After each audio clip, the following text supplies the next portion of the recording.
Good morning, dear students. A very warm welcome to the English literature class. In the last class, we have started with a new short story from our literature syllabus. And we were discussing about the introductory part of the particular story. Today, we are going to discuss the same chapter, unit number 4, Hearts and Hands by O. Henry. And here we are going to discuss about the different literary devices used in this particular chapter. It includes the speciality of the title, the different devices used in the chapter, the critical remarks about the chapter, and so on. So without wasting time, let's move to the class. First of all, we are going to discuss about the title. Plot is related to the title, which means it will be very easy to justify the title. The title itself contains the meaning of the particular plot which is being depicted in the story. And it is speaking about different elements like compassion. So compassion is related with heart. And the second point, it is don't judge people by outer appearance. So the element which is being discussed in this particular chapter, or the outer appearance, the element which is being shown in the particular story is hands. The outer apparent element of this chapter is hands. So in one part of the chapter, or in one side, it is speaking about compassion. So it is related with the heart. The other one is about the judgment on others. Or in other words, we will say in English like, don't judge a book by its cover. The same way, we cannot judge any people by how they looks like. So here the particular part of or the appearance of the person is his hand. So there itself, I think you will be very clear about the title. So that's why I have told you the plot is related to the title, or it will be very easy for us to justify the title. The second factor is the different themes which is being discussed in the story. First one, compassion. We have already seen compassion, sympathetic consciousness. So throughout the story, we can see the particular character is always being sympathetic towards Mr. Aston. So that's why it is related to heart. The title, we have already seen how it can be justified. So heart, sympathetic consciousness. Hiding the true identity of Mr. Aston. So his companion with whom Mr. Aston is handcuffed, the person is trying to hide the true identity of Mr. Aston. So it is showing the compassion. So one of the themes of this story is compassion, sympathetic consciousness. Second one is appearance can be deceptive. Deceptive means misleading. So appearance can mislead us. So that's the second theme which is being discussed in the story. Description about all the three different characters which is being discussed in the story is proving that. Let's see some example. Mr. Aston, handsome presence with a bold, frank countenance and manners. So the first part of the story itself telling about the appearance of Mr. Aston. He is very handsome and having a very pleasant and bold nature, and he's having all the very good manners. But actually his nature, or actually he is the person who is being arrested and punished for some wrong activities. So appearance can be deceptive. Appearance can mislead. It's one other theme which is being discussed in the story. Let's see one more example. The marshal, the real marshal of the story, who is handcuffed with Mr. Aston.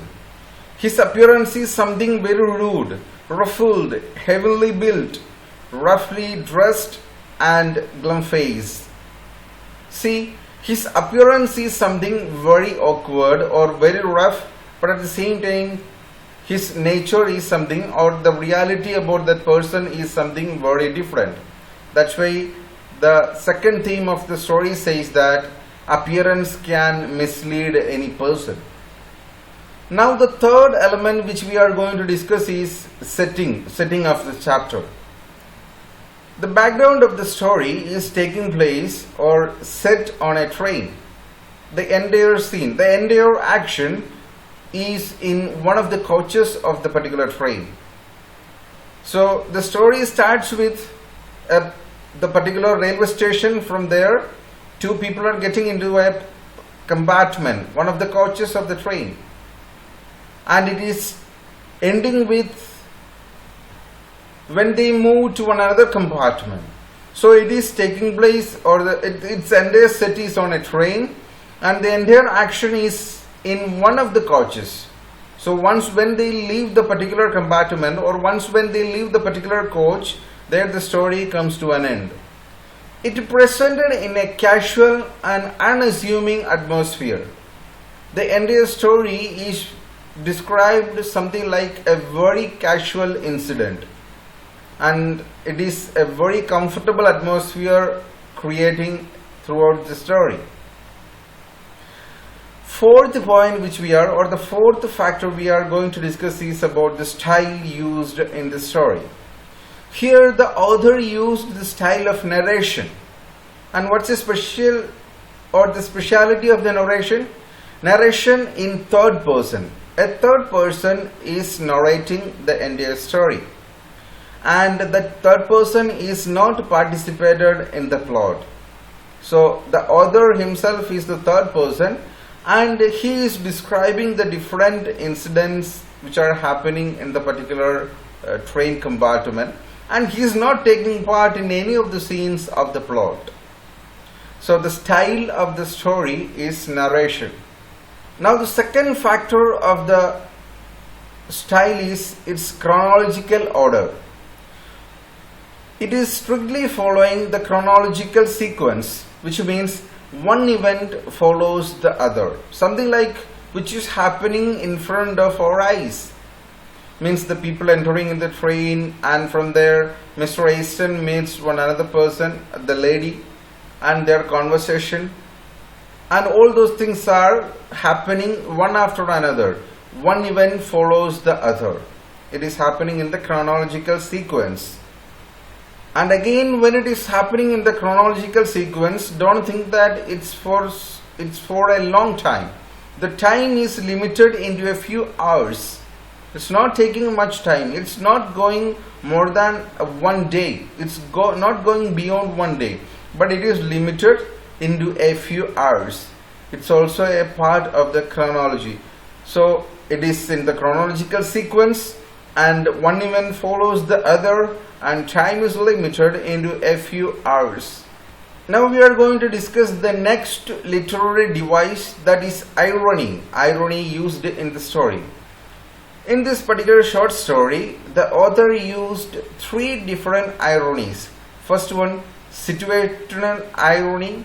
Second one, verbal irony. And third one, dramatic irony.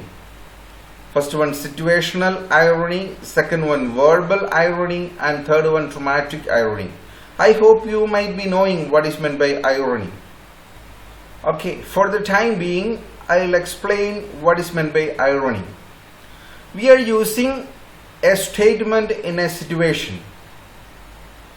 For the particular situation, that statement will be conveying a particular meaning, but its literary meaning will be entirely different. Or in other words, the literary meaning will contradiction to the meaning of the situation. That kind of usage is being known as irony. Now the first type of irony is situational irony. Situational irony happens when a contrast is there between what is expected to occur and what actually happens. So once when we read the story, we will be having some idea about what is going to happen. And when we go on reading, what we imagined, it's not happening, but something else is happening. That's what is meant by situational irony. I hope you understood. Second one is verbal irony. Verbal irony happens when a character says one thing and its meaning is entirely different. So the character says something and the meaning is something entirely different. That's what is meant by verbal irony. Now the third one is dramatic irony. Dramatic irony happens when the reader perceives something that a character in the story does not know. There are a few number of examples in the story itself. Okay, in certain situation where Miss Fairchild is not able to understand certain things, especially when she speaks about the money matters. So she herself do not know about the factors, at the same time she is speaking about others. In the story, she does not know who is the real culprit. At the same time, she is speaking about others. So such kinds of usage or such kind of irony is being known as dramatic irony. Now the next literary device which we are going to discuss is rhetorical devices. Under the rhetorical devices, there are three different kinds of rhetorical devices. First one, foreshadowing, which gives an advance hint of what is to come. So foreshadowing means when we read the story, we will get some idea about what is going to happen. An advance hint of what is going to happen. So that's what is meant by foreshadowing. It is a rhetorical device.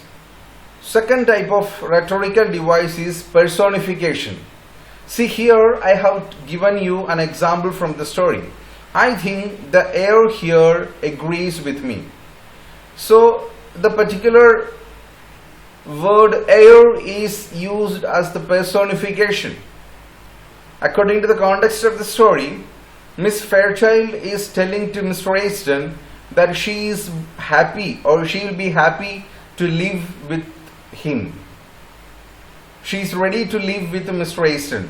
That's what she is trying to express through this particular sentence. I think the air here agrees with me. So it is an example. It's an example of personification. The next rhetorical device is hyperbole. Hyperbole means exaggeration of an idea for the sake of emphasis.